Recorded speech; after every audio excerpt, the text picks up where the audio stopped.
करामण नामे।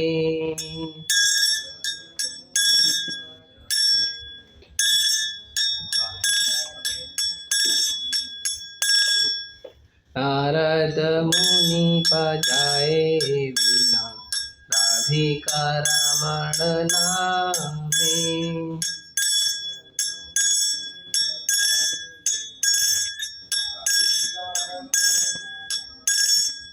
नाम अमनि उदित हया भक्ति गीत सामे। नाम अमनि उदित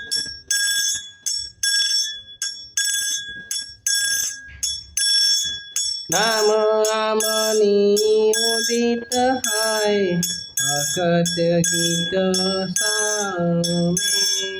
नाम अमनि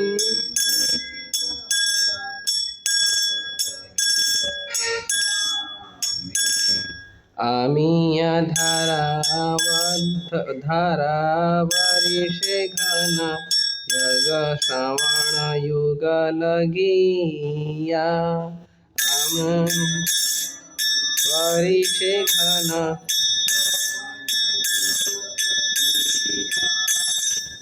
आमिया धारावरिषे घन श्रवण युग लगिया।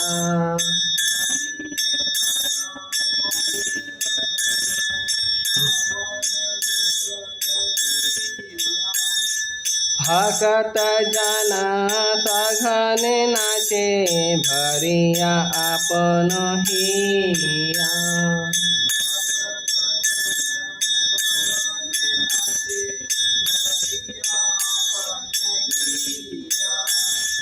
भक्त जन सघन नाचे भरिया आपन हिया।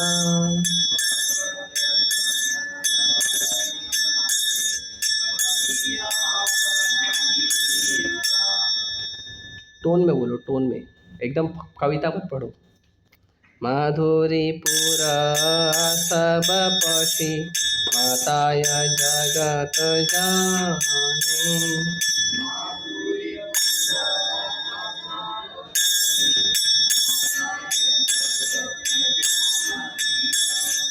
माधुरीपुर सब पशी माताय जगत जाने।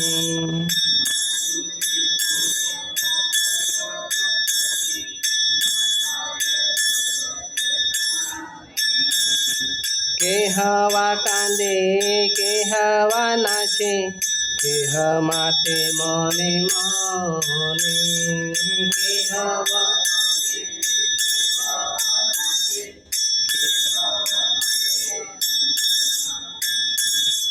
के हवा कांदे के हवा नाचे के माते मन माने।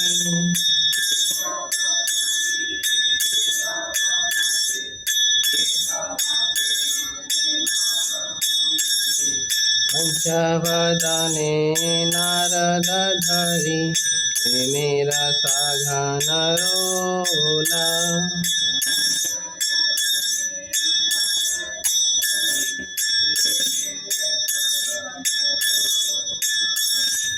पंचवदने नारद धरी मेरा साघन रोला।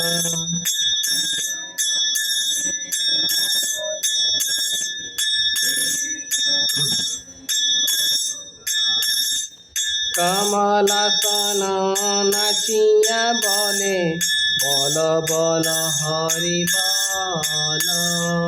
पंच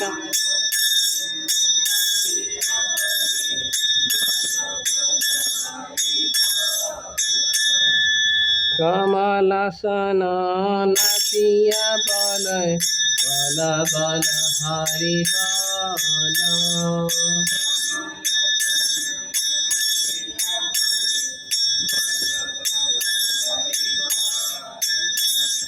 सहस्रानन परम सुखे हरि हरि बोली गाया।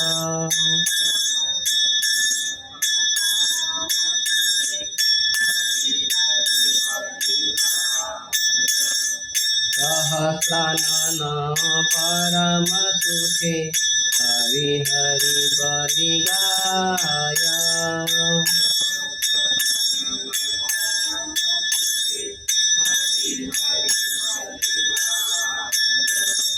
नाम प्रभावे मातिल विश्व नाम रसे सब पाय।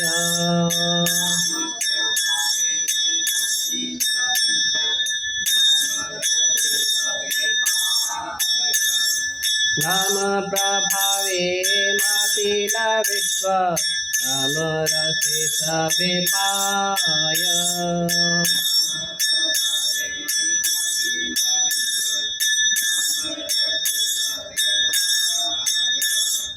श्री कृष्ण नाम रसने सुरी उड़ाल अमर आशा।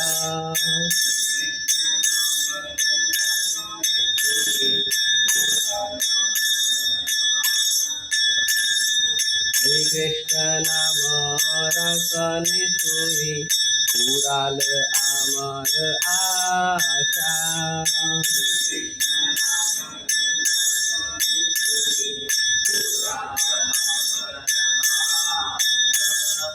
रूप पद याचय इहा भक्ति विनोद दासा। रूप पद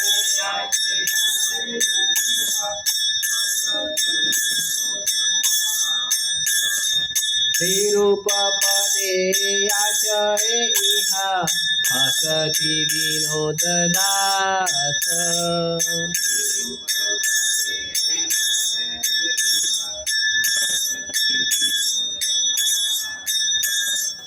हरे कृष्ण कृष्ण कृष्ण हरे हरे हरे राम राम राम हरे हरे।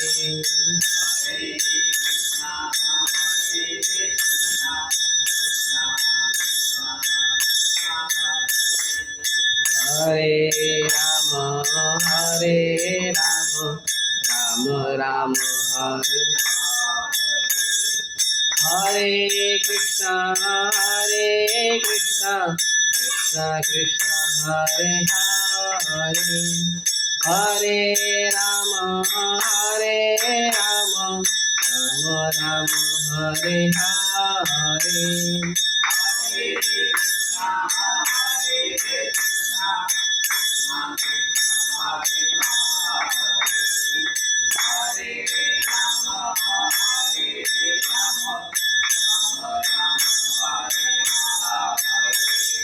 हरे Krishna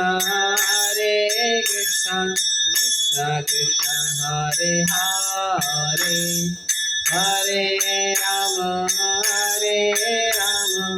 Ram Ram Hare Hare Hare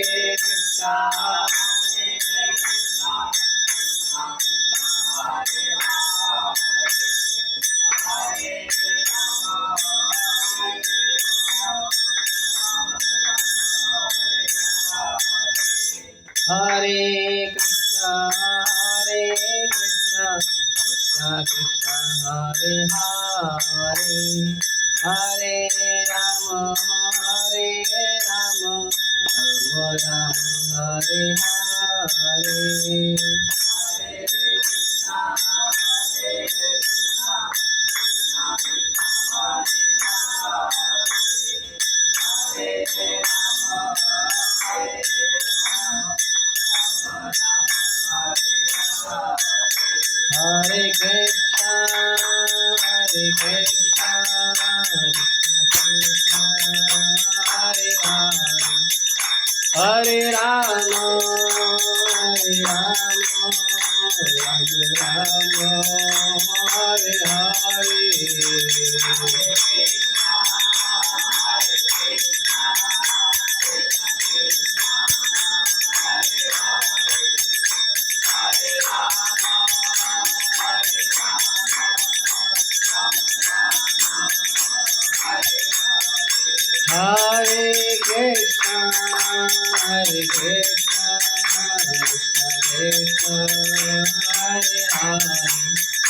Hare Rama, Hare Rama, Rama Rama, Hare Hare, Hare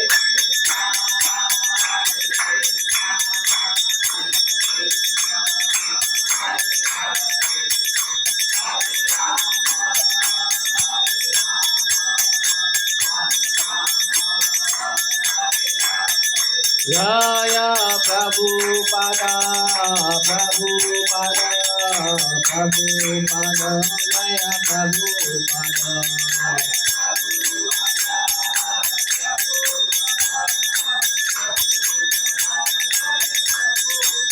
Prabhupada, Prabhupada, Prabhupada.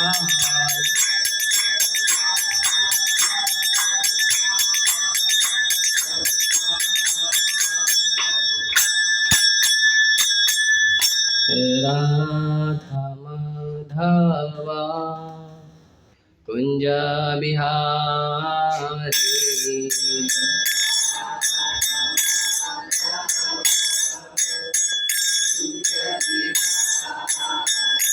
Jayo Radha Madhava Kunja Bihari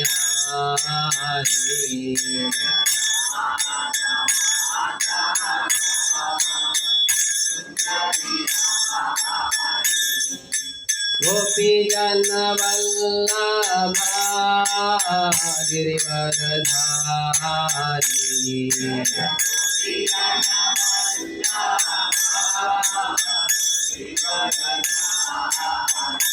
Jaya Gopi Jana Vallabha Girivardhari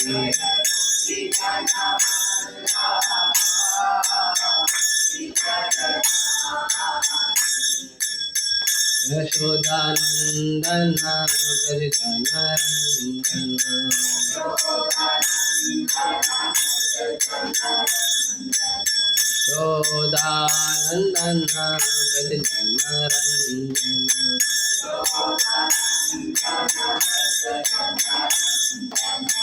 Yamuna Tira Vanachari Yamuna Tira Vanachari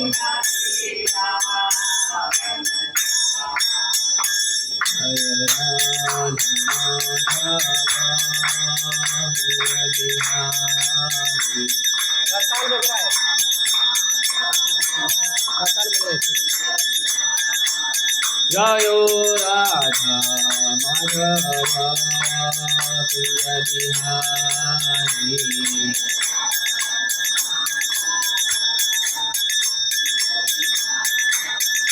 Jaya Prabhupada Prabhupada Prabhupada जय Prabhupada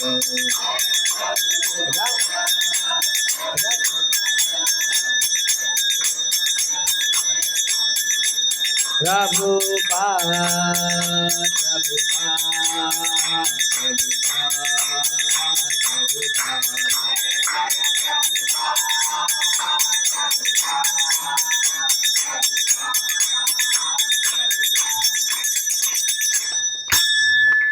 Harinam Sankirtan ki Hare Krishna Mahamantra ki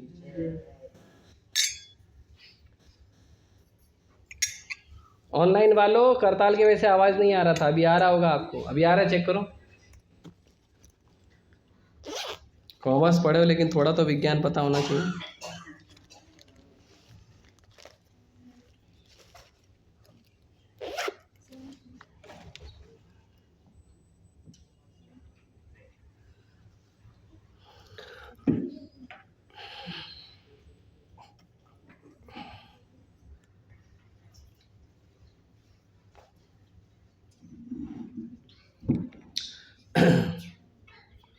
ओम अज्ञानतिमिरन्धस्य ज्ञानाञ्जनशलाकया चक्षुरुन्मिलितं येन तस्मै श्रीगुरवे नमः।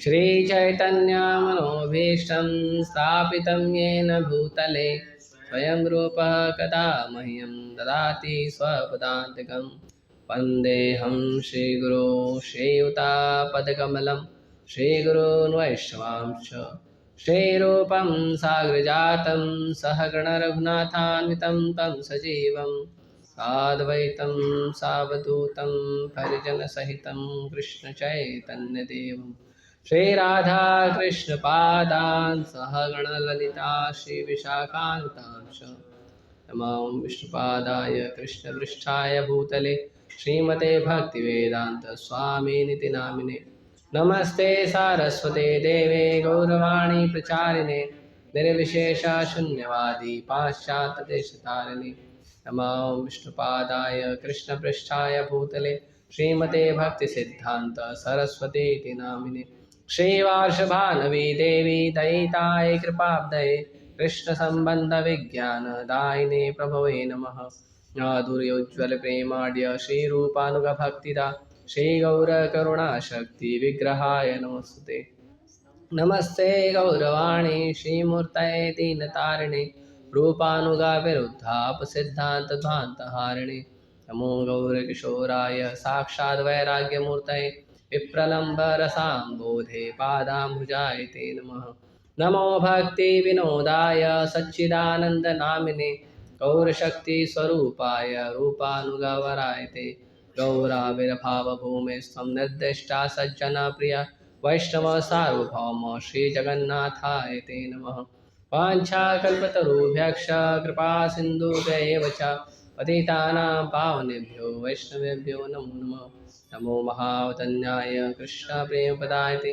कृष्णाय कृष्णचैतन्य नाम्ने गौतुषे नमः पञ्चतत्त्वात्मकं कृष्णं भक्तरूपस्वरूपकं भक्तावतारं भक्ताख्यं नमामि भक्तशक्तिकं हे कृष्ण करुणा सिंधु दीनबंधु जगतपते गोपेश गोपिकान्त राधाकान्त नमोस्तुते जयतां सुरतरोपंगो मम मन्दामतिर्गति मत्सर्वस्य पादाम्भोजो राधामदनमोहनो दिव्यद्वन्द्वारण्यकल्पद्रुमादः श्रीमद्रत्नागारसिंहासनस्थौ श्रीमद्राधाशीलगोविन्ददेवो प्रेष्ठालिभिसेवो मानुस्मरामि श्रीमान् रासरसारम्भे वंशीवट्टटस्थितः कर्षणवेणुसनैर्गोपी गोपीनाथाय शेषुनः तप्तकाञ्चन गौराङ्गी राधे वृन्दावनेश्वरी वृषभानुसुते देवी प्रणमामि हरिप्रिये जय श्री कृष्ण चैतन्य प्रभु नित्यानंद श्री अद्वैत गदाधर शिवासादि गौर भक्तवृंद हरे कृष्णा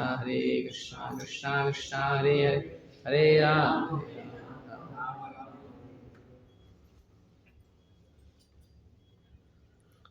हरे कृष्ण। तो पिछले प्रवचन में हमने सुना था कि माता यशोदा ने भगवान को रस्सी से बांधा। आचार्यगण कहते हैं कि वो रस्सी नहीं थी, वो प्रेम था, क्योंकि माता ने अपने प्रेम के बंधन से बांधा था। भगवान को कोई भी व्यक्ति जो है किसी भी वस्तु से बांध नहीं सकता है। भगवान सबको बंधन दे सकते हैं, लेकिन भगवान को कोई बंधन नहीं दे सकता। उसके बाद जब भगवान को बांध दिया गया, उखल से बांध के भगवान को जो है आंगन में छोड़ दिए। भगवान छोटे से बच्चे हैं। माता यशोदा फिर घर का काम करने चले गई। हालांकि माता को अच्छा नहीं लग रहा था, ये क्या करे, इतना लाडला बच्चा है लेकिन गलती भी तो किया है। तो माँ को अच्छा नहीं लग रहा था, लेकिन माँ क्या करे। तो माँ ने उसको बंधन में डाल के छोड़ दिया। और माँ ने बंधन में डाल के छोड़ने के बाद भगवान वहाँ बैठे थे, और वहाँ पे बाकी ग्वाल बाल को माँ ने कह दिया कि कन्हैया का ध्यान रखना, कृष्ण का ध्यान रखना, कृष्ण को कुछ होना नहीं चाहिए। तो वहाँ पे बाकी जो ग्वाल बाल जो छोटे कृष्ण के फ्रेंड हैं, मित्र हैं, वो वहाँ खेल रहे थे। बलराम जी उस दिन अवेलेबल नहीं थे। बलराम जी कहीं गए थे, शायद वो अपने मामा के घर या कहीं तो भी गए थे। तो बलराम जी अवेलेबल नहीं थे जब भगवान को बांधा गया था। तो बलराम जी जब आए आप लेक्चर दोगे या मैं लेक्चर दूंगा, पहले डिसाइड करो। अगर आपको लेक्चर देना है तो आप आगे बैठो, ठीक है? एकदम साइलेंट। बलराम जी आ रहे हैं। तो बलराम जी जब आए, बलराम जी भगवान के अनन्य सेवक हैं। लक्ष्मण अवतार में भी बलराम जी को बहुत गुस्सा आता था भगवान को अगर कोई कुछ बोल देता था। भगवान राम एकदम सौम्य स्वभाव रखते थे, लेकिन लक्ष्मण जी एकदम क्रुद्ध स्वभाव। लक्ष्मण जी शांत रहते थे हमेशा, कभी बोलते नहीं थे, लेकिन अगर भगवान राम पे, माता सीता पे बात आ गई तो फिर वो छोड़ते नहीं थे। भक्त ऐसे एकदम शांत होते हैं। बलराम जी कौन है? गुरु है। गुरु है, वो सिखा रहे हैं कि भक्तों को हमेशा शांत रहना चाहिए। लेकिन यदि किसी ने भगवान को कुछ बोला है, दूसरे वैष्णव को कुछ बोला है, यदि किसी ने भक्ति के बारे में कुछ बोला है, तो भक्त को चुप नहीं रहना चाहिए, वहां खड़े होकर अपराध नहीं सहना चाहिए, है ना? उसको अच्छे से उत्तर देना चाहिए। ऑब्वियसली अच्छे से उत्तर देने के लिए आपको उत्तर अच्छे से पता होना चाहिए, है ना? नहीं तो उसको अच्छे से उत्तर देना है तो जितनी गाली बचपन से लेके आज तक याद किया सब एक साथ बोल देंगे, वो उत्तर नहीं हुआ। उत्तर का मतलब होता है उसको शास्त्रों से शांत कराना चाहिए, ठीक है? प्रयास करना चाहिए कि वो अपराध न करे। ये दया है। यदि कोई व्यक्ति भगवान के प्रति अपराध कर रहा है और अगर आप उसको क्रोध करके शांत कर रहे हो, तो ये आपकी दया है उसके ऊपर कि आप उसका अपराध रोक रहे हो, ये तो और अपराध करेगा, राइट? तो एक प्रकार से दया भी है।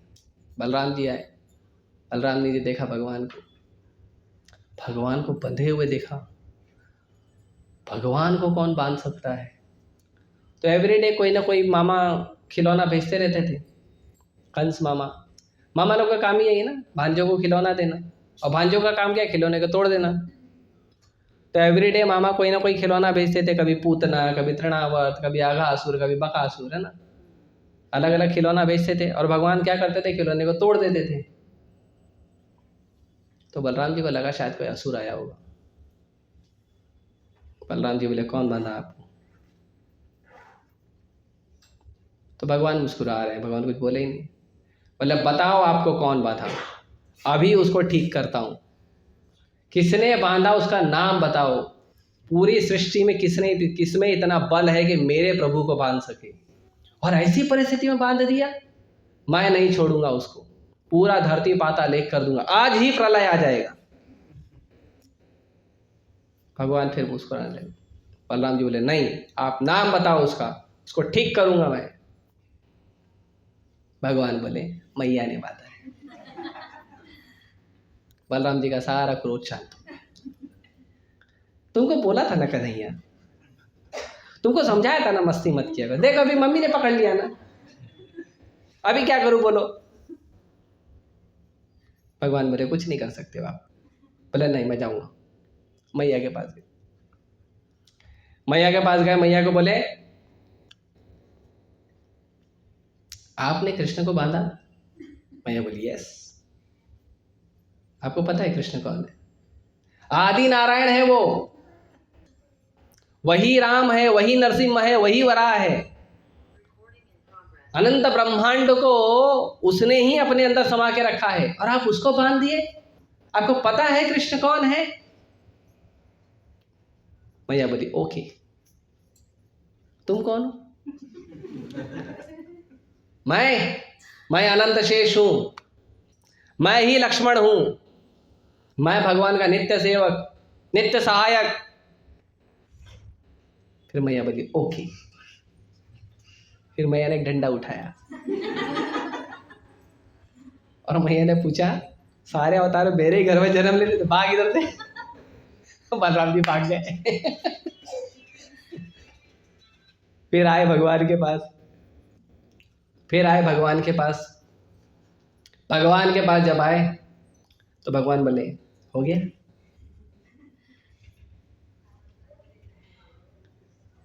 तो बलराम जी बोले, ठीक है, अब मैया ने बोला तो क्या कर सकते हैं, कोई बात नहीं।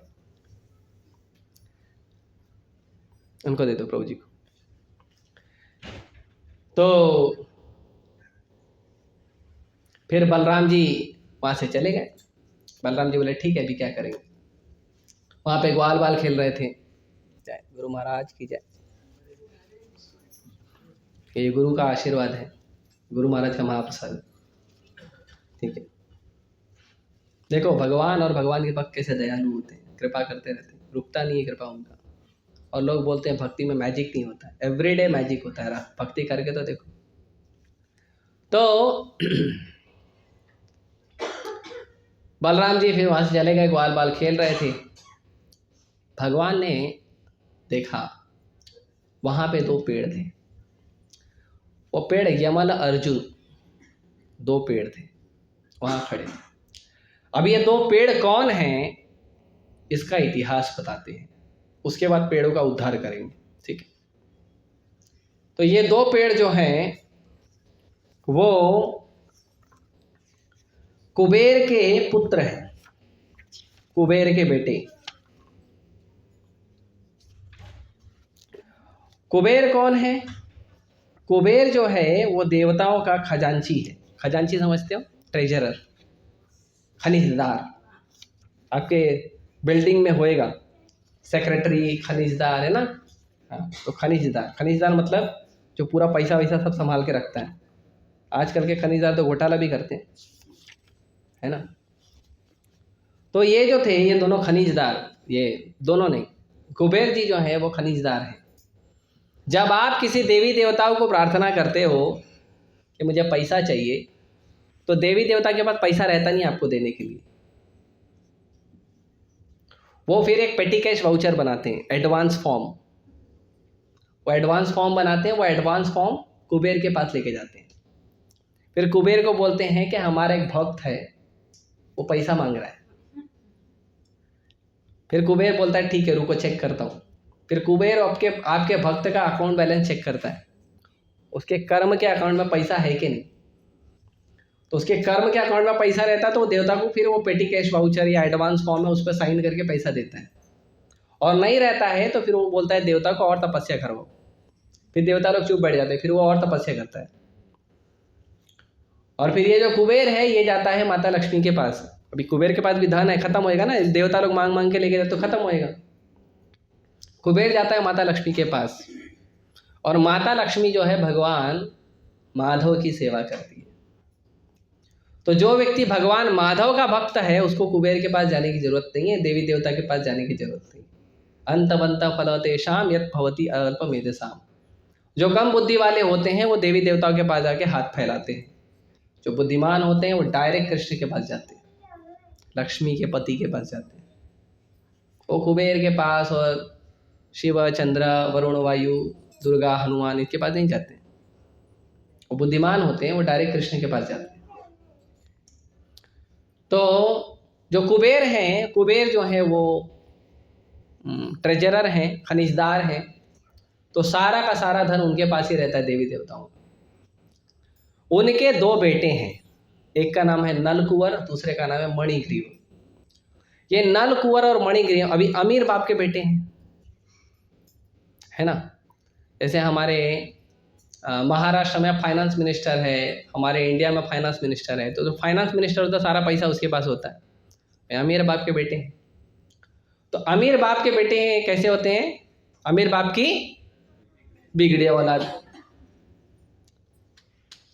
बच्चों, पिताजी के पास पैसा रहता है तो पिताजी को धन का जितना मद नहीं होता, अहंकार नहीं होता, उससे ज़्यादा बच्चों को होता है, मेरा बाप है।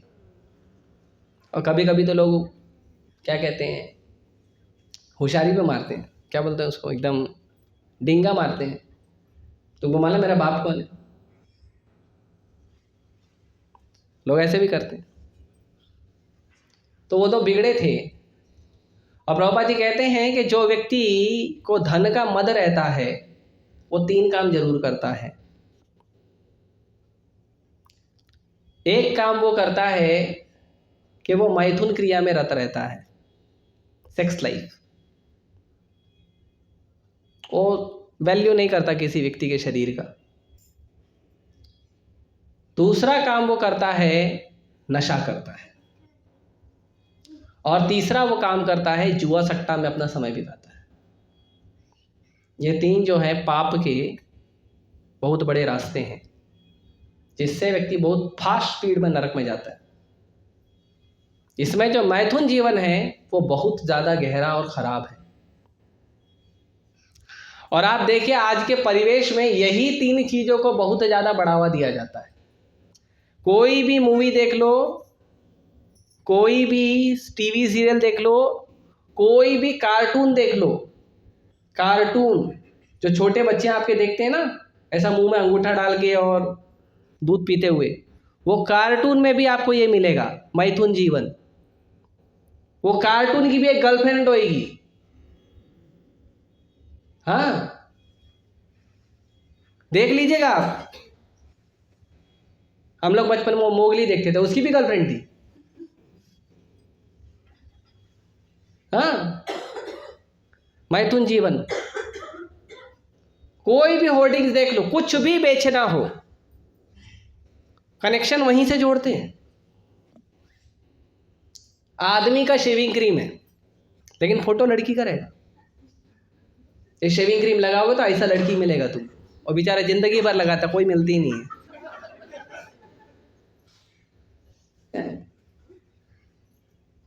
बाद में समझ में आता पैसा खर्चा हो गया। मद्रास में एक व्यक्ति था, फेयर एंड लवली लगाता था। फेयर एंड लवली हैंडसम जो भी था वो लगाता था। 4-5 साल लगाया उसने, बहुत काला था वो, उसने लगाया 4-5 साल, गोरा नहीं हुआ। उसने केस कर दिया फेयर एंड लवली के ऊपर। हाँ, ये सच बात है, ये फैक्ट बता रहा हूं मैं, कई सालों पहले हुआ था।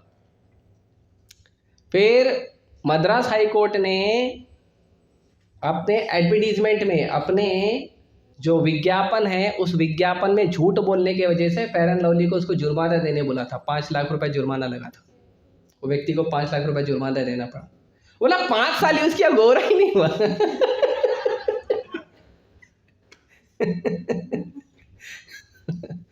ऐसी परिस्थिति है। हर चीज को मैथुन से जोड़ेंगे, हर चीज को, हर चीज को। मैंने आज एक न्यूज़ देखा, वो न्यूज़ में बता रहे थे कि एक छोटे से बच्चों का कुछ कार्टून है, वो कार्टून का पर्पस ही था, वो कार्टून जो है ना वो भारत का नहीं, जापान का कार्टून था, जापान से आया था, जापान का कॉपी था, यहाँ पे भारत में उसको डब किया गया था हिंदी। वो कार्टून का मुख्य उद्देश्य ही था मैथुन जीवन का प्रचार करना, और उसको हमारे भारत के बच्चे देख रहे थे, छोटे छोटे। अभी भी दिखाया जाता है, अभी उसके कई सीन कट करके दिखाते हैं, नाम बाद में बताऊंगा। इसीलिए अगर आप अपने बच्चों का भलाई चाहते हैं ना, सबसे पहले उसका टीवी बंद करवाओ। सबसे पहला, अगर आपका बच्चा टीवी देखता है ना 14, 15, 16 साल तक, तो आपका बच्चा कभी जिम्मेदार नहीं बनेगा। ये लिख कर ले लो किसी पेपर पे, आज का तारीख लिख के ले लो, 10 साल बाद मेरे को मिलना। कोई व्यक्ति टीवी देखता है, कोई व्यक्ति मूवी देखता है, उसमें समय बिताता है, वो व्यक्ति का बुद्धि कभी विकसित नहीं होगा, कुंठित हो जाता है बुद्धि, लॉक हो जाता है बुद्धि।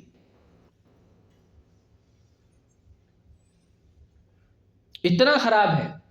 हर चीज में आप विज्ञापन में देखोगे मैथुन जीवन दिखाएगा, मूवीज में दिखाएगा, टीवी सीरियल में दिखाएगा, छोटे छोटे क्लिप्स में दिखाएगा, रील्स में दिखाएगा, कहाँ नहीं है, उसी का हर जगह प्रचार कर। बड़े बड़े स्टार उसका प्रचार करते हैं,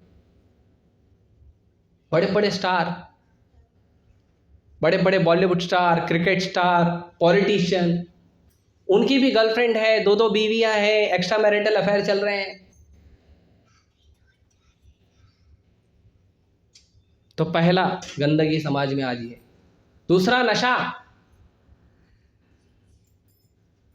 नशा करना। तो आप देखिए बहुत सारे लोग जो हैं उसको सरोगेटिव एड्स बोलते हैं, इनडायरेक्ट एडवर्टीजमेंट, इनडायरेक्ट विज्ञापन जो होता है, वो विज्ञापन वो ऐड करते हैं किसी चीज का, लेकिन वो दूसरे ब्रांड का नेम बनाते हैं।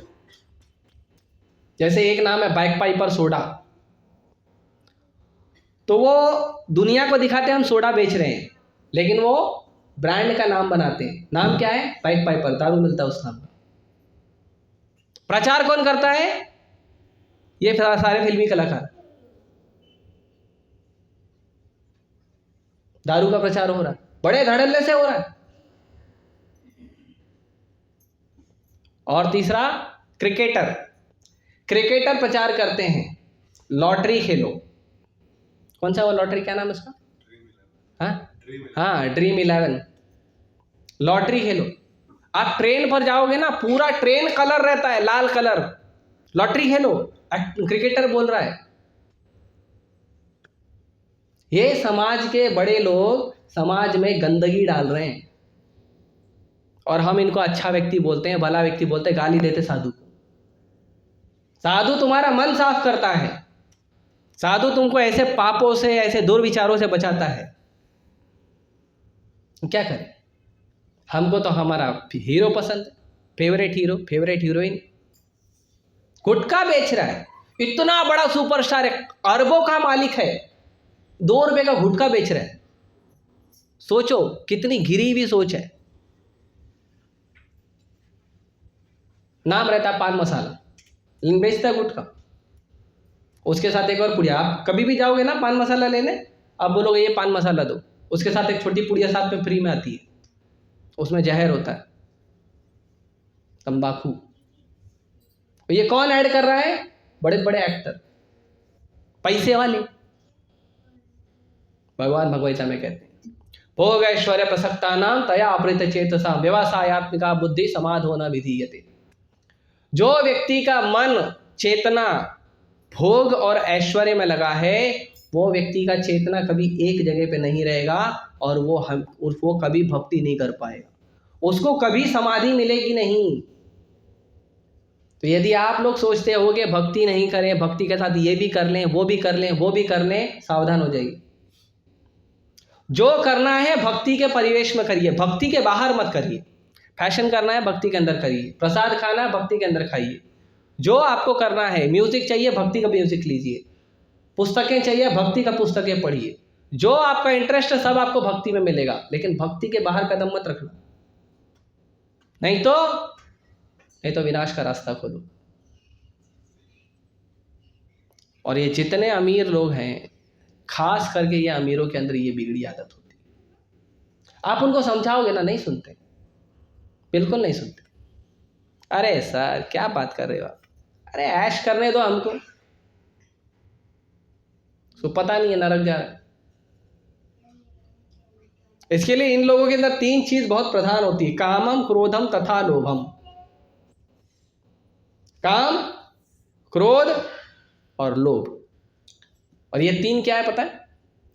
नरक का द्वार है, भगवान ने भगवता में कहा। ये 3 जो है नरक का द्वार है। जो व्यक्ति अपने इन 3 चीजों को कंट्रोल नहीं किया, काम, क्रोध और लोभ को कंट्रोल नहीं किया, वो व्यक्ति पक्का नरक जाएगा, पक्का। तो यदि भक्ति में भी हम आए हैं तो कंट्रोल करना चाहिए, काम, क्रोध और लोभ, बहुत सावधान होके। तो ये अमीर बाप के बेटे क्या कर रहे थे? शिव जी के बहुत अच्छे भक्त थे। खास करके जो लोग इंद्रिय तृप्ति में ज्यादा लगे रहते हैं ना, वो देवी देवताओं के ही भक्त होते हैं, देवी देवताओं के भक्त होते हैं। आप देखिए जितने भी लोग इंद्रिय तृप्ति में ज़्यादा विश्वास रखते हैं, आत्म साक्षात्कार के विज्ञान के बारे में, आत्मा परमात्मा के विचार के बारे में जो लोग ध्यान नहीं रखते ना, आप देखोगे खास करके वो देवी देवता के भक्त होंगे। मनुष्य जीवन का लक्ष्य क्या है वो प्राप्त नहीं करना है, वो खास करके देवी देवता के भक्त मिलेंगे। शिव जी के भक्त मिलेंगे, दुर्गा माता के, हनुमान जी के, गणेश जी के, शनि जी के, और भी बहुत सारे हैं, है ना। और आजकल तो देवी देवता को भी छोड़ दिया, आजकल तो मेरा बाबा तेरा बाबा लेके बैठे हुए, बाबा के भक्त हैं। बाबा भी रोकता नहीं, बाबा को डोनेशन आ रहा है। तो ये क्यों? क्योंकि ये लोग काम, क्रोध, लोभ के मारे हैं। इसीलिए खास करके जो अमीर होते हैं उनमें ये 3 दुर्गुण होता है, मैथुन जीवन के प्रति आसक्ति, नशा करना, और तीसरा क्या बताया? क्या बताया तीसरा? हाँ, याद रहना चाहिए, जुआ खेलना। ये 3 चीज के प्रति कुछ नहीं ना, मोबाइल में वीडियो गेम खेलेंगे, मोबाइल पर सट्टा लगाएंगे। मैं बताया था कुछ दिन पहले, एक व्यक्ति ने 96 लाख, 96 लाख वो हार गया था जुआ में, और था गरीब घर का लड़का, पता नहीं कहां से लाया 96 लाख। लोन वोन लेके डाला होगा, और लोन कौन दिया 96 लाख, वो भी पूछने वाली बात है, हमको तो कोई देता है। तो इतना खराब है ये वस्तु, और इसके अंदर प्रायः वो लोग आते हैं जो लोग ज्यादा धन कमाते हैं, ज्यादा धन के प्रति जो आसक्ति होती है ना, क्योंकि अब आया है तो धन के प्रति आसक्ति से चंचलता बढ़ जाती है। ज्यादा पैसा आएगा ना तो ज्यादा चंचलता आती है। पैसा इसीलिए साधु जन कहते हैं, आप जो धन कमा रहे हो जितना आपके उपयोग का है उतना रखिए, थोड़ा अपने इमरजेंसी के लिए रखिए, बाकी सब भगवान की सेवा में लगा दीजिए। इसका उदाहरण रूप गोस्वामी ने स्थापित किया था। रूप गोस्वामी जब रिटायर हुए थे तो उनको एक नाव भर के सोने के सिक्के मिले थे, उनकी रिटायरमेंट में पेंशन या पगार जो भी है सब टोटल, एक नाव भर के सोने के सिक्के। और उन्होंने क्या किया उसका पता है? 50% उन्होंने भगवान की और भगवान के भक्तों की सेवा में दान कर दिया था, वैष्णव सेवा। 50%, 25% उन्होंने रखा था अपनी इमरजेंसी के लिए, और 25% उन्होंने दान कर दिया था अपने घर परिवार के लोगों को। दिस इज माई पेमेंट, ये मेरा खर्चा है। इस्कॉन के शुरुआती दिनों में प्रभुपाद जी के एक बहुत ही प्रिय शिष्य हुए गोपाल कृष्ण प्रभु, बाद में परम पूज्य गोपाल कृष्ण गोसाई महाराज। महाराज विदेश में जॉब करते थे, कोको कोला कंपनी में। महाराज को जब पगार मिलती थी तो पूरा पगार बिना लिफाफा खोले प्रभुपाद जी को दे देते थे, पूरा पैसा 100%, 50% नहीं। फिर प्रभुपाद जी उसमें से पैसा निकालकर महाराज को पॉकेट मनी देते थे, ये पॉकेट मनी रखो, तुमको कुछ खर्चा लगेगा। महाराज वो पॉकेट मनी भारत में भेज देते थे और अपने घर के लोगों को बोलते थे ये मेरा पगार है। खुद के पास जीरो। कुछ भक्तों ने पूछा, अरे पैसा रखो थोड़ा अपने पास, कोई इमरजेंसी लगे, कुछ लगेगा। तो महाराज बोलते थे मंदिर में खाने मिल रहा है, मंदिर में सोने मिल रहा है, मंदिर से सुविधा मिल रही है, पैसा लेके करूंगा क्या? उस समय प्रभुपाद जी ने बोला था, this he is real Goswami, ये असली गोस्वामी है। जब महाराज का संन्यास भी नहीं हुआ था। तो भगवान के जो भक्त हैं वो ऐसा आदर्श प्रस्तुत करते हैं कि व्यक्ति के पास यदि धन आए भी तो भी वो अपने आप को धन के मद में मदोन्मत्त नहीं होना चाहिए, भगवान की वैष्णव की सेवा में धन लगाना चाहिए। उससे आपका धन का अहंकार नहीं होगा, नहीं तो आपको धन का अहंकार बहुत होगा, बहुत होगा। प्रभुपाद जी बोले 50% नहीं दे सकते हो, 25 तो दे दो। 25 नहीं दे सकते, 10 तो दे दो, 5 तो दे दो, 2 दे दो, 1 कुछ तो दो। तो कुछ दान करना, और ये दान करने का स्वभाव है ना बहुत अच्छा है। भक्ति करने के लिए 2 चीजों की आवश्यकता है, ज्ञान और वैराग। वैराग आएगा दान करने से। तो ये दोनों जो कुबेर के पुत्र थे ये बहुत नशे में रहते थे, और ये क्या किए, शिव जी के भक्त थे। तो शिव जी जो कैलाश है, कैलाश में एक गंगा बहती है, उसका नाम है मंदाकिनी।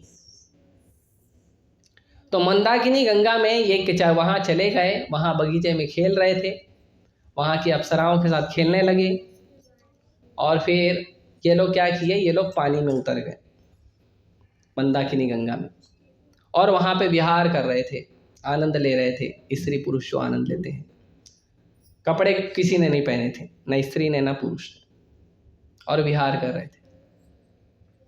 अचानक वहाँ पे आगमन हुआ नारद जी का। नारद जी आए तो ये दोनों ने इतना ज़्यादा नशा किया था, इतना ज़्यादा इन्होंने मद पी लिया था कि इनको होश ही नहीं था कि परम वैष्णव आ रहे हैं, नारद जी आ रहे हैं, साधु आ रहे हैं, ध्यान नहीं था। माताओं ने कम पिया था तो माताएं क्या किया, अपना अपना कपड़ा वपड़ा पहन के भागी वहाँ से, अप्सरा लोग। नारद जी देखे तो नारद जी देखे तो बोले अब क्या करें, नारद जी देखे तो बोले अब क्या करें। तो नारद जी ने क्या किया, नारद जी को उनके ऊपर दया आई, गुस्सा आना चाहिए ना, दया आई। तो नारद जी ने दया के वश उनको श्राप दिया। दया है इसके लिए, ये कैसी दया है? तो प्रभुपाद जी कहते हैं साधु का चाहे आशीर्वाद हो चाहे श्राप हो, दोनों दया है। क्योंकि साधु का आशीर्वाद होगा तो आप भक्ति में प्रगति करोगे, साधु का श्राप होगा तो भी साधु आपको ऐसी जगह लेके भेज देगा, आपको गरीब बना देगा, ताकि आप संसार की एक एक वस्तु का वैल्यू करोगे, उसका सम्मान करोगे और फिर भक्ति में सीरियस हो जाओगे। साधु का श्राप भी बहुत महत्व का है। आप देख लीजिए कितने भी इतिहास में जितने भी साधु ने श्राप दिया है, वो श्राप प्राप्त करके वो भक्त भगवान के और करीब गया है। इसीलिए यदि साधु यदि कटु वचन भी बोलता है, क्रोध भी करता है, श्राप भी देता है, तो खुश होना चाहिए, दुखी नहीं होना चाहिए। हम लोग तो तुरंत कैसे साधु हुआ प्रभु जी, क्या भक्ति किए हो, मतलब इतने साल से तो कुछ भक्ति किया ही नहीं है आपने। अरे आपको गुस्सा आ रहा है प्रभु जी, आप मंदिर में रहते हो आपको गुस्सा आ रहा है, बताओ। मंदिर में इतना साल आप भजन किए हो, क्या गुस्सा आ रहा है आपको, क्यों आ रहा है? मतलब आपने आज तक भजन नहीं किया, सब आपका अहंकार था प्रभु जी। मुझे तो कोई बोलता है, मैं बोलता हूँ मैं हनुमान जी का, हमारे आचार्य हनुमान जी, हनुमान जी भी साधु है, मैं भी साधु, हनुमान जी को भी गुस्सा आता है, मैं उनका फॉलोवर। वो लंका जलाने में आ गए थे। प्रभुपाद जी कहते हैं भगवत गीता के पहले अध्याय में जहाँ पे कपि ध्वजा शब्द आता है श्लोक में, उसके लेक्चर में प्रभुपाद जी कहते हैं lord Hanuman is our fighting acharya. Hanuman ji जो है वो हमारे फाइटिंग आचार्य हैं, युद्ध के आचार्य हैं। ऑब्वियसली हनुमान जी का फोटो रख के फिर लड़ाई मत शुरू कर देना। पर भक्ति के लिए जो जरूरत है, हनुमान जी हर समय अपना शक्ति प्रदर्शन नहीं करते थे। हनुमान जी के पास बहुत असीमित शक्ति थी, लेकिन वो हर समय अपना शक्ति प्रदर्शन नहीं करते थे। जहां जरूरत है वहां राम की सेवा के लिए शक्ति प्रदर्शन करते थे। तो यदि आपके पास असीमित शक्तियां हैं, वैभव है, धन है, तो दुनिया को दिखावा मत करो, जब जरूरत है तब उपयोग करो। हाँ, तो गरीब बनाना नारद मुनि ने बहुत उचित समझा। उसके पहले नारद मुनि सोचने लगे कि ये जो मनुष्य शरीर इन्हें प्राप्त हुआ है, ये मनुष्य शरीर जो भी देवताओं का शरीर जो प्राप्त हुआ है, उसका क्या वैल्यू है।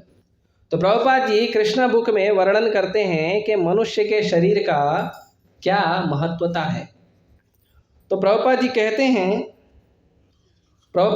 हैं कि जो शरीर होता है, हमारा जो शरीर है वो क्या है, वो पालन करने वाले का दास होता है। शरीर पालने वाले का ये शरीर दास होता है ना। अभी तो हम ही खुद को बॉस बना के घूमते हैं, तो हम किसके दास बने। इसके लिए इस्कॉन में कोई आता है तो उसको सिखाते हैं दासानु दास बनो, है ना। और इस्कॉन के बाहर सिखाते हैं बॉसानु बॉस बनो। तो जो भक्त लोग बाहर भी जॉब करते हैं और मंदिर में आके भक्ति में करते हैं, वो कंफ्यूज हो जाते हैं। बोले 12 घंटा लोग सिखा रहे बॉसानु बॉस बनो, 12 घंटा लोग सिखा रहे दासानु, प्रभु जी करूं क्या, कंफ्यूज हो जाते हैं कभी कभी। संडे को रिलैक्स करके बैठते हैं और सोचते बैठते हैं मेरा जीवन का लक्ष्य क्या है, दासानु दास बनना कि बॉसानु बॉस बनना। वो संडे उनका वो विचार में जाता होगा। तो शरीर जो है वो क्या है, शरीर पालन करने वाले का दास होता है, उसकी संपत्ति होता है जो पालन करता है। फिर कोई कहेगा ठीक है, अगर पालन करने वाले का संपत्ति है तो भाई जो बॉस हमको पगार देता है तो शरीर उसका हो।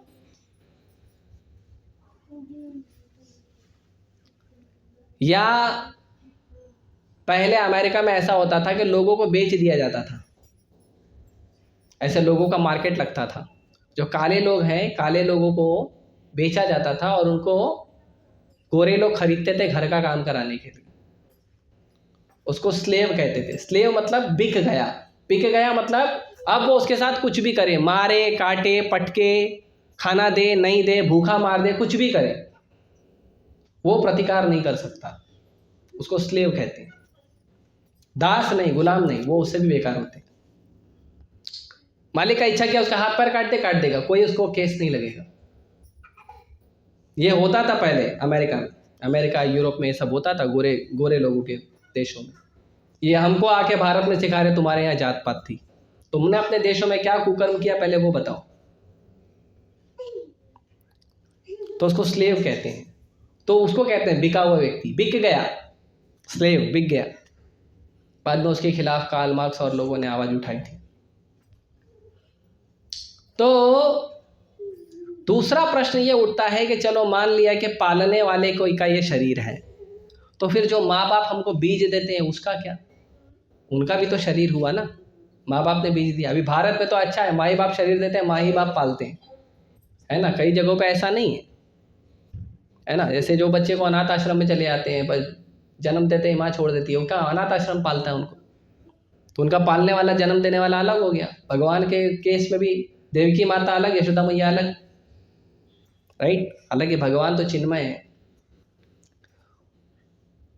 और फिर तीसरा ये प्रश्न उठता है कि कई बार जो लड़की का पिता होता है वो लड़की को योग्य व्यक्ति के हाथ में इसलिए देता है कि जो फिर कई बार ये होता है जो नाना होता है वो अपना नाती अपने जैसा चाहता है, क्योंकि पिता का गुण पुत्री में आता है और पुत्री जो माँ का गुण है वो बच्चे में, बेटे में आता है। भगवान को एक बार यशोदा मैया ने बोला तू चोर है, तो भगवान बोले नहीं तुम्हारे पिताजी चोर हैं। तो क्यों? क्योंकि बेटे के अंदर माँ का गुण है, माँ के अंदर पिताजी का गुण है, तो नाना हुए ना, नाना चोर हुए।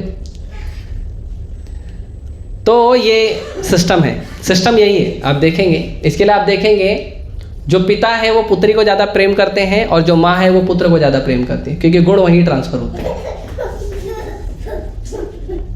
ठीक है, मम्मी का गुण ट्रांसफर हुआ है, बात करो मम्मी से।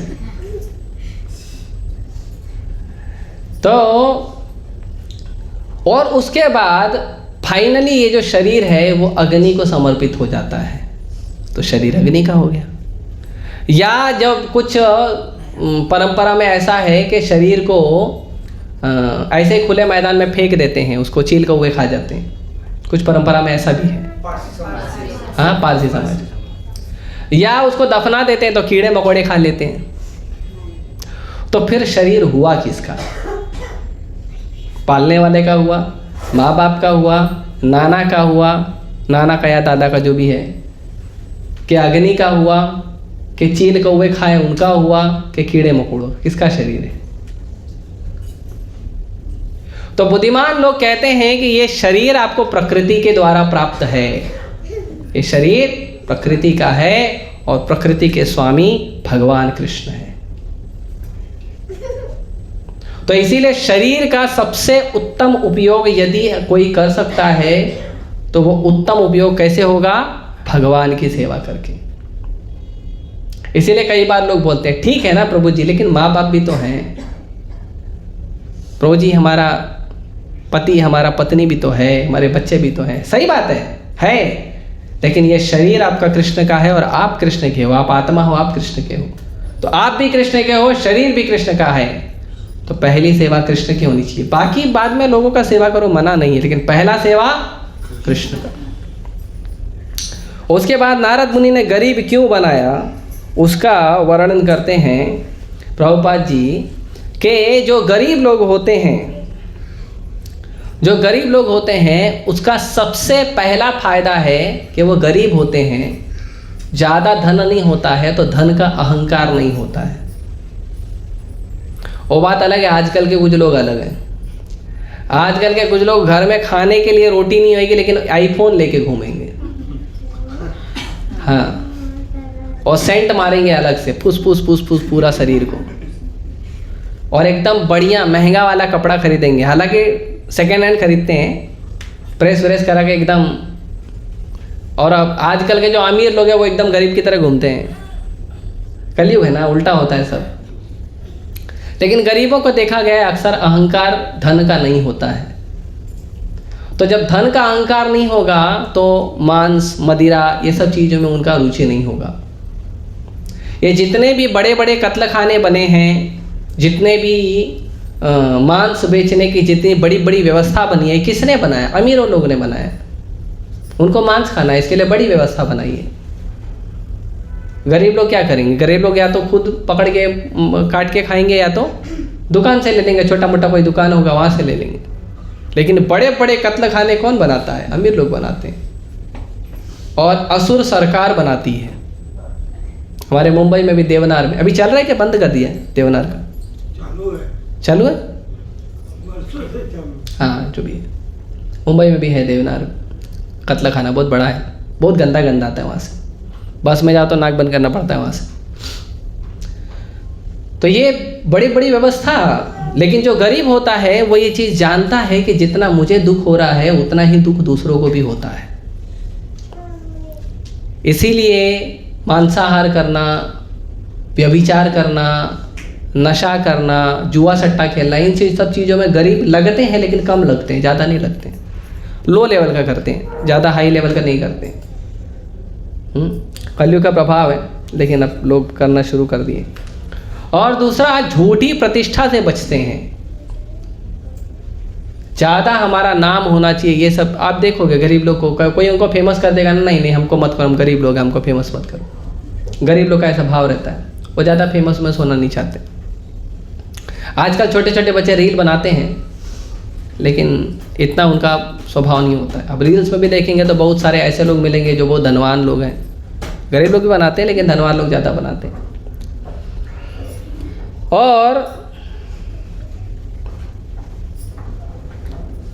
और जो व्यक्ति गरीबी से उठकर, गरीब था पहले और बाद में अमीर बन गया, वो व्यक्ति पैसे का वैल्यू करता है, पैसे के महत्व को समझता है। तो व्यक्ति क्या करता है, वो पहले तो संभाल के खर्चा करता है, जहाँ उपयोग है वहाँ खर्चा करता है, और बाद में क्या करता है, बाद में जाते जाते कोई एकाध संस्था बना के चले जाता है कि दूसरे गरीबों का भी फायदा हो। चैरिटेबल ट्रस्ट वगैरह बना देते हैं लोग। कई बार देखें पूरा सोसाइटी मिलकर एक चैरिटेबल ट्रस्ट बना देता है कि दूसरे गरीबों का भी फायदा वगैरह होते रहे। तो इस तरह से जो व्यक्ति गरीब होता है उसका ये सब फायदा है। और क्या फायदा है, ये सब प्रभुपाद जी ने लिखा है, मैं पढ़ के बता रहा हूँ, ठीक है, अपने मन से नहीं बता रहा हूँ। और क्या फायदा है, वो गर्व से बहुत कम फूलता है, क्योंकि पैसा कम होता है। तो कम पैसा है तो कितना फूलेगा, तो कम फूलता है, उसको गर्व अहंकार थोड़ा कम आता है। और भगवान के ऊपर वो कहीं ना कहीं आश्रित जरूर होता है। भगवान के ऊपर जो आश्रय है अमीरों से ज़्यादा गरीब देखते हैं, क्योंकि अमीर लोगों के पास खुद पैसा आ गया है, उनके कर्मों से मिल गया है, तो वो कम देखते हैं। लेकिन जो गरीब होते हैं वो क्या करते हैं, वो भगवान का आश्रय ज़्यादा लेते हैं। तो इसीलिए वो भगवान का आश्रय लेते हैं, इसीलिए भगवान की कृपा से जो उनको जीवन निर्वाह के लिए मिल गया उसमें संतुष्ट रहना पसंद करते हैं। और बताते हैं कि गरीब होने का और एक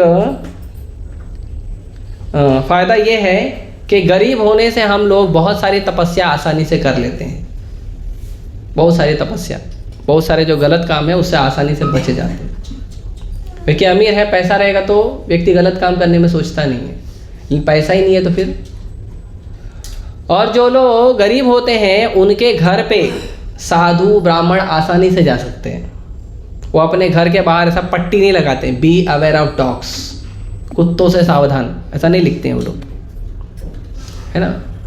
खास करके जो गरीब लोग हैं वहाँ पे ब्राह्मण हैं, साधु हैं, कोई भी आसानी से जाके उनसे बात कर सकता है। तो साधु के संग का वो फायदा आसानी से उठा सकते हैं। ये गरीब होने का बहुत फायदा है।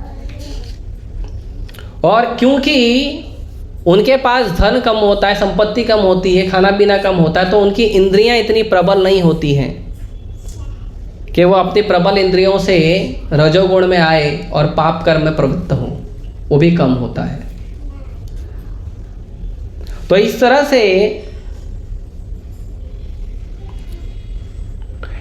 से गरीब होने से बहुत फायदा होता है। इसीलिए जब कोई व्यक्ति धन के अहंकार में मदोन्मत्त हो जाता है, या जब कोई व्यक्ति मदोन्मत्त हो जाता है अपने झूठी प्रतिष्ठा के अहंकार में, तो मदोन्मत्त होने के कारण वो क्या करता है, वो पाप में रत होता है। लेकिन जब उस व्यक्ति को, जब ऐसा उस व्यक्ति का स्वभाव हो जाता है, तो भगवान ऐसे व्यक्ति को दंड देते हैं गरीब होने का। क्यों? क्योंकि तब वो उसका महत्व समझेगा। इसीलिए गुरुकुल सिस्टम बहुत अच्छा सिस्टम है। अभी आज का परिवेश क्या है, अमीर का बच्चा है अमीर स्कूल में जाएगा, गरीब का बच्चा है पीएमसी में पढ़ाई करेगा या गरीब स्कूल में जाएगा। ये अभी का सिस्टम है। और कई बार तो आजकल के गरीब लोग ऐसा करते हैं, अपना घर लोन पे ले देंगे, बाकी चीज़ें लोन निकाल लेते हैं और बच्चे को जानबूझ के अंग्रेजी स्कूल में डालते हैं कि मेरा प्रतिष्ठा बढ़ जाए। पढ़ेगा क्या? ABCD पढ़ेगा ना वहाँ पे सोने का ABCD लिख के देंगे, क्या करेंगे? पर देखो मूर्खता। छोटे छोटे गांव और छोटे छोटे कस्बों से पढ़ाई लिखाई करके मेहनत करने वाले जो बच्चे ना, वो आगे जाते हैं। आपके बड़े स्कूल में बड़ा सुविधा देने से ना बच्चे लाड़ प्यार में बिगड़ जाते हैं। और आप इस बात को ध्यान रखिए कि जितना ज़्यादा आप अपने बच्चों को सुविधा देंगे, जितना कम उसको कष्ट देंगे, उतना ही कष्ट वापस से उसका पूरा जीवन, उसका जीवन उसको वसूलेगा।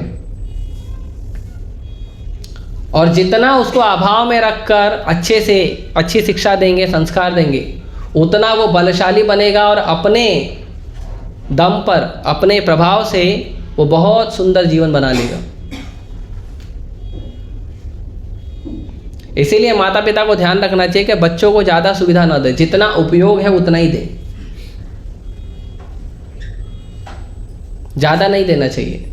कई बार माता पिता बोलते हैं, अरे हमारे बचपन में, हमारे समय में तो हम इतने गरीब थे, हमारे माता पिता इतने गरीब थे, ये सुविधा हम नहीं प्राप्त कर पाए, हम अपने बच्चों को ऐसे अभाव में नहीं रखेंगे। क्यों? क्योंकि आपको गरीबी का जीवन जिए थे तो आप उतने समर्थ बने कि आप अच्छा कमा सको। लेकिन आप अपने बच्चे को सुविधा दोगे तो क्या होगा? बच्चा निठल्ला निकलेगा। ये देखा गया है। इसीलिए गुरुकुल सिस्टम सबसे अच्छा है। क्यों? वहाँ पे राजा का बेटा हो या गरीब का बेटा हो, सारे के सारे क्या करते हैं? सबको समान मेहनत, सब झाड़ू लगाएंगे, सब पोछा लगाएंगे, सब कुकिंग करेंगे, सब गोबर का कंडा बनाएंगे, सब लकड़ी काटने जाएंगे, सब करेंगे, सबको काम लगे। क्यों? सबसे मेहनत करवाई जाती है। ये शिक्षा असली है, बाकी सब बेकार शिक्षा है। पढ़ाई लिखाई करा दिया, अब डिग्री लेके घूम रहा है पूरा संसार में। क्या मिला पढ़ाई लिखाई करा के? गड्डी गड्डी नोट दिया, गड्डी गड्डी नोट दे के स्कूल में, कॉलेज में, यूनिवर्सिटी में पढ़ा दिया बच्चे को। अब तुम्हारा बच्चा क्या कर रहा है? वो सर्टिफिकेट लेके दुनिया में भटक रहा है, साहब नौकरी दे दो, साहब नौकरी दे दो, साहब नौकरी दे दो। क्या बनाया आपने अपने बच्चे को? ये जीवन अच्छा नहीं है। इसीलिए बच्चों को बचपन से ट्रेनिंग देना चाहिए। 6 साल 7 साल का हो गया, लगाओ घर के काम में, घर की सेवा दो उसको, छोटी छोटी सेवा देना शुरू करो और धीरे धीरे बचपन से इसको जिम्मेदार बनाना शुरू करो। ये गुरुकुल ट्रेनिंग है। अभी गुरुकुल नहीं है तो माता पिता का यह फर्ज है कि माता पिता को ये करना चाहिए। नहीं, मेरा बेटा, आपका वही बेटा आपको घर से निकालेगा, आपको वृद्धाश्रम भेजेगा। इसके लिए सावधान।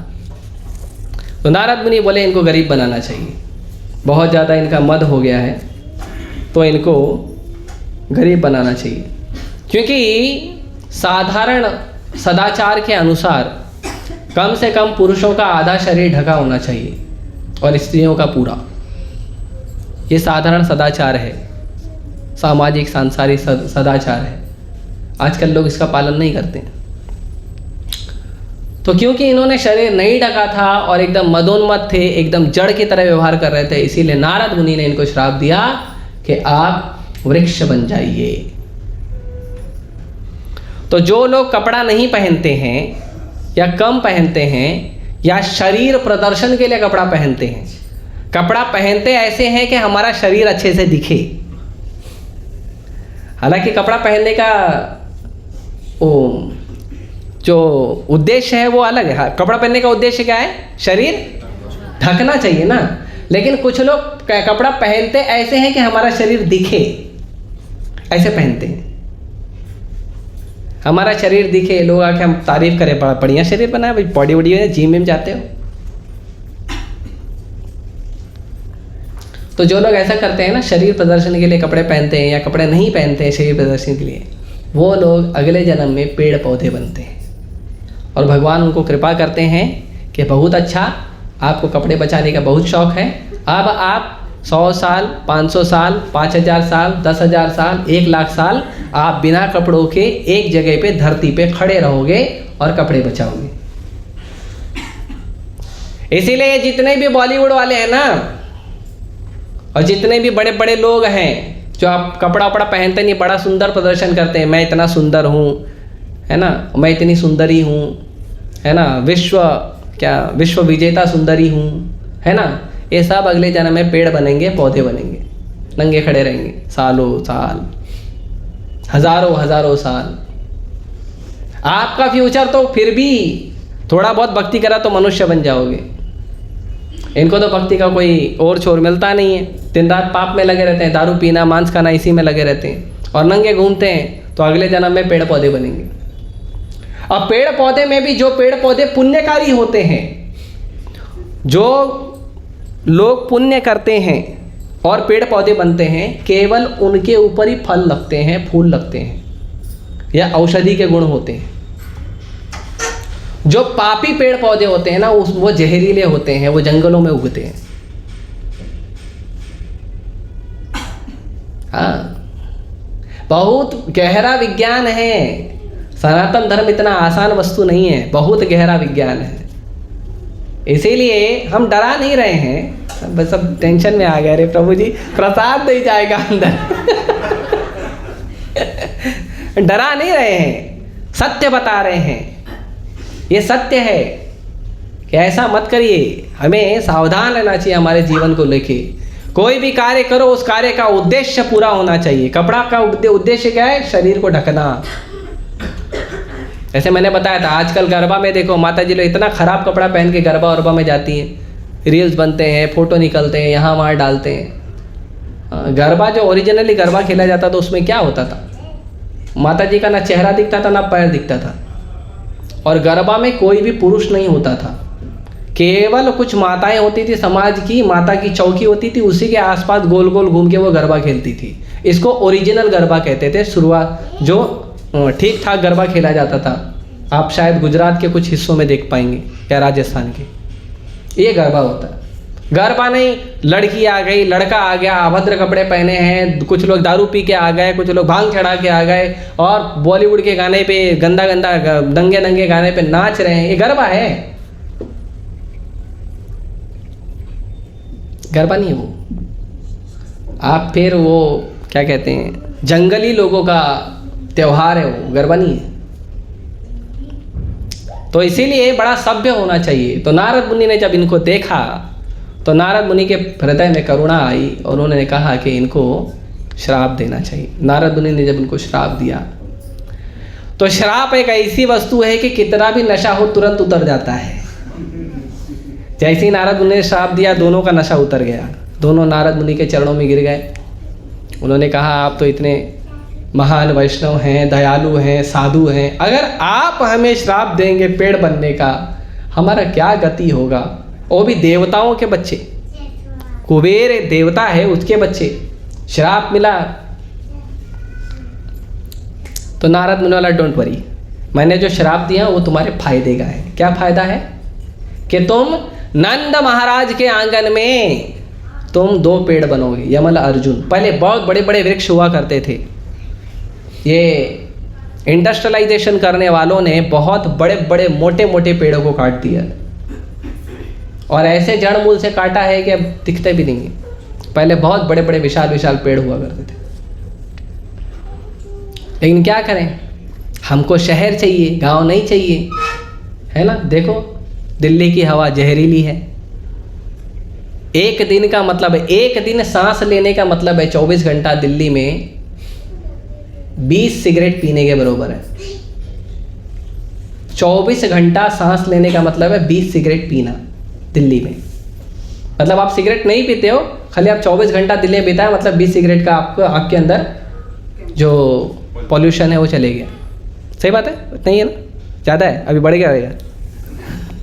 वैकुंठ को थोड़ा पता है। प्रभु जी कभी कभी जाते हैं राधा पार्थसारथी मंदिर में भगवान का दर्शन करने। तो इतना हमने जहरीला बना दिया वातावरण को। क्यों बनाया है? क्योंकि गाड़ी चाहिए, रेलवे चाहिए, ब्रिज चाहिए, फ्लाईओवर चाहिए, हवा नहीं चाहिए, पानी नहीं चाहिए, अनाज नहीं चाहिए। बताइए, ऐसी दुर्दैवी परिस्थिति हमारी हो गई है। और हम कहते हैं हम मनुष्य हैं। मनुष्य कैसे हुए बताओ? मनुष्य का मतलब होता है बुद्धिमान ना, कि मूर्ख होता है मनुष्य। लेकिन आजकल के मनुष्य मूर्खता को प्रदर्शित कर रहे हैं। क्यों? पढ़ते हैं बड़े बड़े कॉलेज यूनिवर्सिटी में, पढ़ाई करके मूर्ख बनते हैं। बच्चे रहते हैं तो बुद्धिमान होते हैं, बड़े होते हैं तो मूर्ख हो जाते हैं स्कूल कॉलेज में जाके, क्योंकि उन्हें जीवन का ज्ञान नहीं मिलता है। तो नारद मुनि ने कहा कि आप चिंता मत करो, आप नंद महाराज के आंगन में 2 वृक्ष बनोगे, यमल अर्जुन। और वहाँ पे परम भगवान द्वापर के अंत में परम भगवान अपनी पूर्ण पुरुषोत्तम लीला को प्रदर्शित करेंगे और वही आके आपका उद्धार करेंगे। तो ये दोनों नंद महाराज के आंगन में वृक्ष बन गए। और वृक्ष बन गए, फिर भगवान ने देखा इन दोनों यमलार्जुन वृक्षों को। तो भगवान ने किसका स्मरण किया? नारद मुनि का, कि वो यहाँ क्यों आए ये दोनों वृक्ष? नारद मुनि की कृपा से आए। और नारद मुनि की इच्छा थी कि ये दोनों देवता के पुत्रों का उद्धार हो। ये इच्छा किसकी थी? नारद मुनि की। इसीलिए भगवान नरसिंह देव भी आए। तो क्यों आए थे? भक्तों की इच्छा पूरी करने के लिए। सत्यम विधातुम निज भृत्य भाषितम। अपने भक्त की इच्छा को सत्य करने के लिए भगवान धरती पे आते हैं। भगवान को धरती पे आने का कोई जरूरत नहीं है। असुरों को मारना ऐसे ही मार देंगे, कुछ शक्तियां भेज के। किसी का उद्धार करना है, एक आध साधु को भेज देंगे, उद्धार हो जाएगा। धर्म की स्थापना करना है, एक भक्त को भेज देंगे, धर्म की स्थापना हो जाएगी। भगवान को धरती पे आने की आवश्यकता नहीं। आते क्यों हैं? अपने भक्तों के वचन को सत्य करने के लिए आते हैं। सत्यम विधातुम निज भृत्य भाषितम। अपने भक्त की भाषा को, अपने भक्त के कथन को सत्य करने के लिए भगवान धरती पे प्रकट होते हैं। अपने भक्तों को प्रेम करने के लिए भगवान आते हैं। भगवान असुरों के लिए नहीं आते हैं धरती पे। हवा रोक देंगे ऐसे ही मर जाएगा, क्या जरूरत है उसको मारने के लिए धरती पे आने का, अपना पावर दिखाने का? कोई आवश्यकता नहीं। लेकिन भगवान क्या करते हैं? भगवान भक्तों को प्रेम करने के लिए आते हैं। तो उनको स्मरण हुआ, मेरे भक्त नारद मुनि ने इनके ऊपर कृपा करने के लिए इनको मेरे पास भेजा है। इसीलिए भगवान आपके पास आ भी गए ना, तो आपको कृपा तब मिलेगी जब किसी भक्त की इच्छा हो कि आपको कृपा मिले। हाँ, इसीलिए वैष्णव अपराध बहुत गंभीर अपराध है। अगर हम वैष्णव अपराध किए, भगवान आ भी जाएंगे तो कृपा नहीं करेंगे, क्योंकि हमने अपराध किया है। नहीं गए थे क्या दुर्योधन के पास? शकुनी के पास नहीं गए थे? 100 कौरवों के पास नहीं गए थे? कर्ण के पास नहीं गए थे? कर्ण के साथ तो भगवान ने पर्सनल मीटिंग किया था। पर वैष्णव अपराध सब गए गर्त में। तो यदि भगवान आपके भक्तों का सम्मान करोगे, उनसे प्रेम करोगे, उनकी सेवा करोगे, उनकी कृपा से भगवान मिलेंगे और भगवान का कृपा मिलेगा, नहीं तो नहीं मिलेगा। नहीं प्रभु जी आपको मालूम है ये भक्त कैसा है, कैसा भी है, तुम्हारा लुकआउट नहीं है, उनके गुरु और कृष्ण का लुकआउट है। कभी कभी हम लोग आते हैं, प्रभु जी ये भक्त ऐसा है, आपको मालूम है ये भक्त ऐसा, मैं इसके साथ ऐसा करूंगा। छोड़ दो, गुरु और कृष्ण करेंगे या जो मंदिर का मैनेजमेंट है वो करेगा, एक्शन लेगा। आप बेकार में हाथ मत डालो किसी भक्त के जीवन में। भगवान ने नारद मुनि का स्मरण किया और भगवान खेलते खेलते दोनों वृक्षों के बीच में चले गए। दोनों वृक्षों के बीच में गए और भगवान ने थोड़ा सा उखल को खींचा और दोनों विशाल वृक्ष, जैसे बड़े कोई पॉम की आवाज़ होती है ना, कोई बड़ा पर्वत गिर जाता है, ऐसे बहुत जोर से तेज आवाज़ हुआ, दोनों वृक्ष गिर गए, तने शाखा सबके साथ। अब ये लॉजिक नहीं समझ में आता है। देखो अभी लॉजिकली देखोगे तो कैसे भगवान वृक्ष गिरा सकते हैं। चलो मान लो भगवान में अनंत पावर है, रस्सी में किधर पावर है? एक रस्सी 2 पेड़ को खींच सकती है क्या? और अगर रस्सी में भी पावर आ गया, वो उखल, पत्थर का उखल, वो इतने बड़े यमराज वृक्ष को खींच सकता है क्या? लॉजिकली फिट नहीं होगा। भगवान की कृपा है। भगवान तिनके को भी सम्राट बना सकते हैं और सम्राट को भी दीनहीन बना सकते हैं। भगवान की शक्ति है। तो भगवान ने उखल से दोनों वृक्षों को गिरा दिया और जब दोनों वृक्षों को गिराया तो उसमें से 2 महान पुरुष प्रकट हुए जो बहुत तेजस्वी थे और उनके प्रकट होने से पूरा जो वातावरण है प्रकाशित हो गया। और पूरा वातावरण जो प्रकाशित हो गया उनके प्रकट होने से, फिर वो प्रकट हुए और उन्होंने भगवान को बोलना शुरू किया। तो मैं डायरेक्ट इसमें से पढ़ रहा हूँ, प्रभुपाद जी ने जो अनुवाद किया है कृष्णा बुक का। तो कहते हैं, हे कृष्ण, आप आदि भगवान तथा योगेश्वर हैं। विद्वान ब्राह्मण जानते हैं कि यह दृश्य जगत आपकी उन शक्तियों का विस्तार है जो कभी प्रकट होती है, कभी अप्रकट होती है। आप समस्त प्राणियों के जीवन, शरीर तथा इंद्रियों के आदि दाता हैं। आप शाश्वत ईश्वर भगवान विष्णु हैं जो सर्वव्यापी हैं तथा प्रत्येक वस्तु के शाश्वत नियामक और नित्यकाल हैं। आप इस दृश्य जगत के मूल स्रोत हैं जो प्रकृति के तीनों गुणों सत्व, रजस तथा तमस के अधीन कार्य कर रहा है। आप नाना रूपधारियों में परमात्मा के रूप में निवास करते हैं और भली भांति जानते हैं कि उनके शरीरों तथा मनों के भीतर क्या हो रहा है। आप समस्त जीवात्माओं के समस्त कार्यों के निदेशक हैं। यद्यपि आप माया के गुणों के वशीभूत वस्तुओं के बीच रहते हैं, किंतु ऐसे कलुषित गुणों से प्रभावित नहीं होते। भौतिक गुणों के वशीभूत होकर कोई भी आपके दिव्य गुण को नहीं समझ पाता है, क्योंकि वे सृष्टि के उत्पत्ति से पहले विद्यमान थे। अतः आप परम ब्रह्म कहलाते हैं जो अपनी अंतरंगा शक्ति के कारण महिमा मंडित हैं। तो ये देवताओं ने भगवान को प्रार्थना की, और भी प्रार्थना है, हम प्रार्थना को पढ़ेंगे। प्रार्थना को पढ़ने से हमारा चिंतन होगा भगवान के चरणों में। हे भगवान वासुदेव, हम आपके चरण कमलों में सादर नमस्कार करते हैं। इस संसार में आप अपने नाना अवतारों के द्वारा ही जाने जाते हैं।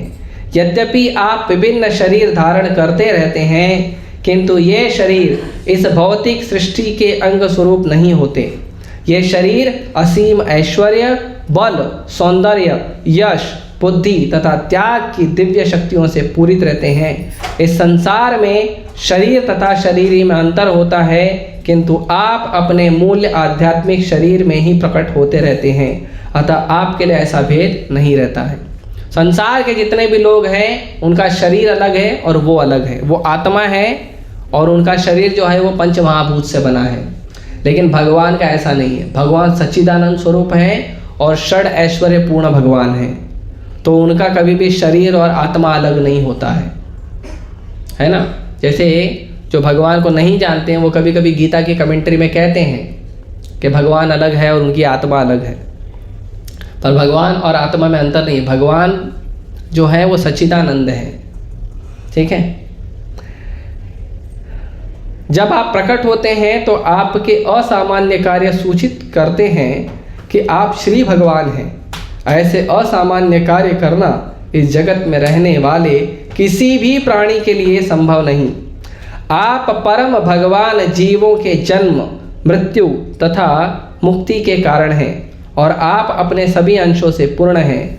आप किसी को कोई भी वर दे सकते हैं। हे भगवान, हे भाग्य तथा कल्याण के कारण स्वरूप, हम आपको सादर नमस्कार करते हैं। आप सर्वव्यापी, शांतिदाता तथा यदुवंश के परम पुरुष हैं। हे प्रभु, हमारे पिता कुबेर आपके दास हैं और इसी तरह श्री ऋषि नारद भी आपके सेवक हैं और यह उन्हीं की कृपा है कि हमें आपके साक्षात दर्शन हो सके। अतः हम प्रार्थना करते हैं कि हम आपकी ही महिमा का कथन करते तथा आपकी दिव्य कार्यकलापों का श्रवण करते हुए आपकी दिव्य प्रेमा भक्ति में लगे रहें।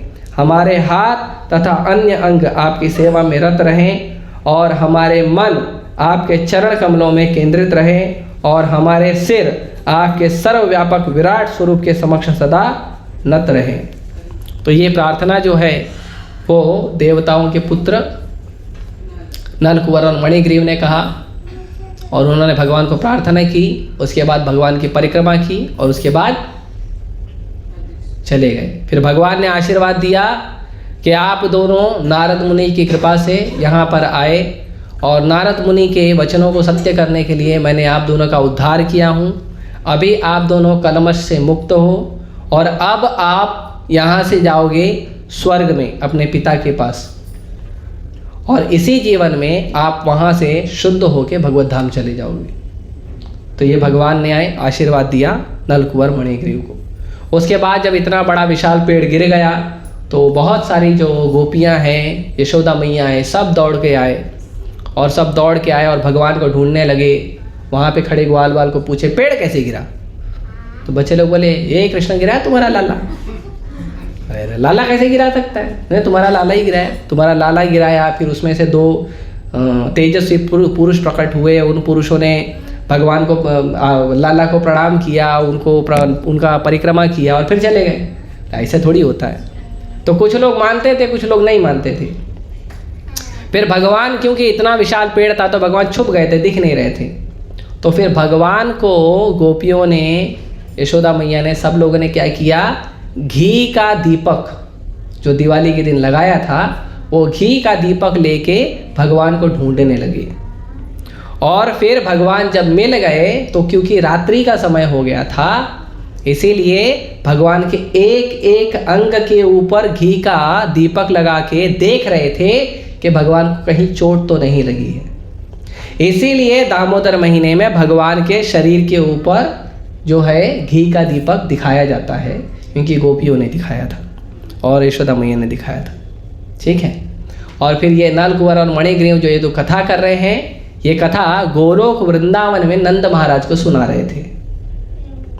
फिर नंद महाराज ने कहा अच्छा ये बताओ, ये दोनों देवता का उद्धार हुआ, ये गए कहाँ? अभी ये लोग कहाँ हैं और क्या कर रहे हैं? तो नलकुवर मणिग्रीव ने कहा ये जो दोनों देवता हैं, जो कथा जो जिनका उद्धार हो गया और वो दोनों गोलोक वृंदावन में गए, वो दोनों हम ही हैं। ये हमारी कथा है। तो ये कथा जो है सुखदेव गोस्वामी परीक्षित महाराज को इस अध्याय में सुना रहे। ठीक है, तो यही रोकता हूँ, कथा बहुत लंबी हो गई है और भी बहुत है इसमें बोलना, लेकिन ठीक है, क्योंकि सिद्धांत भी बताना चाहिए साथ में।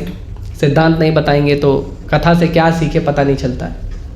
ठीक है, तो मैं यही रोकता हूँ। किसी का प्रश्न है तो पूछिए। हरे कृष्ण। ये देखो, ये भी वैष्णव कथा सुनने के लिए घूम रहे हैं वहाँ। हाँ, धनतेरस क्यों मनाया जाता है? धनतेरस इसलिए मनाया जाता है क्योंकि जब समुद्र मंथन हुआ था तो आज के दिन जो धन के देवता हैं भगवान धनवंतरी, वो आज के दिन समुद्र मंथन से प्रकट हुए थे। तो इसीलिए जो धनतेरस है वो आज के दिन मनाया जाता है। जैसे नित्यानंद त्रयोदशी, तो नित्यानंद त्रयोदशी मतलब कि भगवान नित्यानंद प्रभु त्रयोदशी के दिन प्रकट हुए थे। गौर पूर्णिमा, तो गौर पूर्णिमा मतलब भगवान चैतन्य महाप्रभु पूर्णिमा के दिन प्रकट हुए थे। राइट। वैसे ही जो तेरस होता है उस दिन भगवान धन्वंतरी समुद्र मंथन करते समय अमृत का कलश लेकर बाहर आए थे आज के दिन। ठीक है। और भगवान धन्वंतरी ने कहा कि जो व्यक्ति भगवान का नाम जप करेगा, हरे कृष्णा कृष्णा कृष्णा हरे हरे, हरे राम राम राम हरे, वो सारे औषधि गुणों से पूरित हो जाएगा, उसको रोग दोष ये सब नहीं लगेगा। ठीक है। तो यदि आप बीमार पड़ो तो ज़्यादा जप किया करो। ठीक है। हाँ, और कुछ प्रश्न? ऑनलाइन एक प्रश्न ऑनलाइन ले लेंगे, कुछ भक्त पूछना चाहते हैं तो। अब ये मत पूछना दिवाली कौन से दिन है। कुछ सुबह से बैठा दिवाली कौन से दिन है, अरे भाई वैष्णव कैलेंडर डाउनलोड करो, देख लो। प्रभु जी कुछ लोग 31 को मना रहे, कुछ लोग 1 को मना रहे। ठीक है, दोनों मनाओ आप, आपको डबल धमाका, डबल बेनिफिट। ठीक है, दोनों दिन मनाओ। हाँ, 31 को पटाखा फोड़ो और 1 को सबको मिठाई खिलाओ। ठीक है। हालांकि हम पटाखा फोड़ने का नसीहत नहीं देंगे, बारूद होता है वो, आपको चोट भी लग सकती है। ठीक है। और कोई?